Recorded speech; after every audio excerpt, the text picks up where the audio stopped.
కేటీఆర్ దిష్టిబొమ్మ దగ్ధం చేయబోతా ఉన్నాం. ఎందుకంటే తెలంగాణలో 10 ఏళ్ల నుంచి తెలంగాణలోని 10 ఏళ్ల నుంచి నిరుద్యోగులకు ఉద్యోగాలు ఇవ్వకుండా నిరుద్యోగుల్ని ఇవాళ భయభ్రాంతులకు గురి చేసే ప్రయత్నం జరుగుతూ ఉంది. నిరుద్యోగుల పట్ల ఒక విషపూరితమైన ప్రచారం చేస్తూ ప్రభుత్వం పైన ముఖ్యమంత్రి పైన విషపూరితమైన ప్రకటనలు చేస్తూ ఉన్నాడు కేటీఆర్. కాబట్టి ఈరోజు ఉస్మానియా యూనివర్సిటీ నిరుద్యోగుల సాక్షిగా కేటీఆర్ దిష్టిబొమ్మ దగ్ధానికి ప్రయత్నం చేసినాం. వాటి పోలీసులు కూడా అడ్డుకున్న తెలంగాణలో ఉన్నటువంటి నిరుద్యోగ యువత కేటీఆర్ ని నమ్మరని కూడా ఈ సందర్భంగా గుర్తు చేస్తా ఉన్నాం.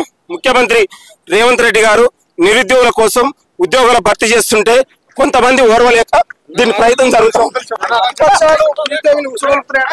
ప్రతిపక్షాలు కుట్ర చేస్తా ఉన్నాయి. కేటీఆర్ కుట్ర చేస్తా ఉన్నాడు.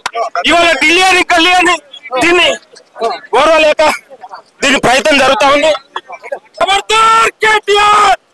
కేటీఆర్ ఎన్ని కుట్రలు చేసినా ఎన్ని కుతంత్రాలు చేసినా తెలంగాణలో నిరుద్యోగులు కాంగ్రెస్ నుంచి వేరు చేయలేరు. ఒళ్ళు దగ్గర పెట్టుకో కేటీఆర్, ముక్కు కేటీఆర్. కేటీఆర్ రేపు భవిష్యత్తులో కేటీఆర్ కూడా అడ్డుకుంటూ తెలంగాణ యువతకు క్షమాపణ చెప్పాలని డిమాండ్ చేస్తా ఉన్నాం. కేటీఆర్ దిష్టిబొమ్మ దగ్ధం చేయబోతా ఉన్నాం. ఎందుకంటే తెలంగాణలో 10 ఏళ్ల నుంచి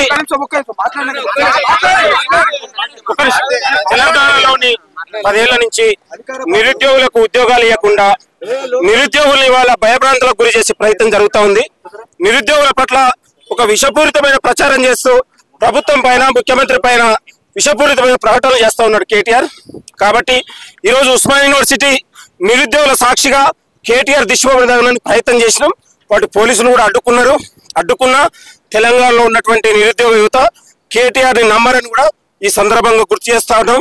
ముఖ్యమంత్రి రేవంత్ రెడ్డి గారు నిరుద్యోగుల కోసం ఉద్యోగాల భర్తీ చేస్తుంటే కొంతమంది ఓర్వలేక దీని ప్రయత్నం జరుగుతుంది.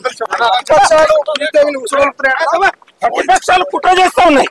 కేటీఆర్ కుట్ర చేస్తా ఉన్నాడు. ఇవాళ ఢిల్లీ అని గల్లీ అని దీన్ని ఓర్వలేక దీని ప్రయత్నం జరుగుతా ఉంది.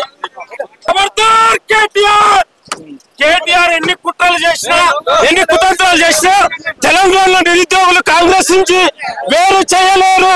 ఒళ్ళు దగ్గర పెట్టుకో కేటీఆర్, ముక్కు కేటీఆర్. రేపు భవిష్యత్తులో కేటీఆర్ కూడా అడ్డుకుంటూ తెలంగాణ యువతకు క్షమాపణ చెప్పాలని డిమాండ్ చేస్తా ఉన్నాం.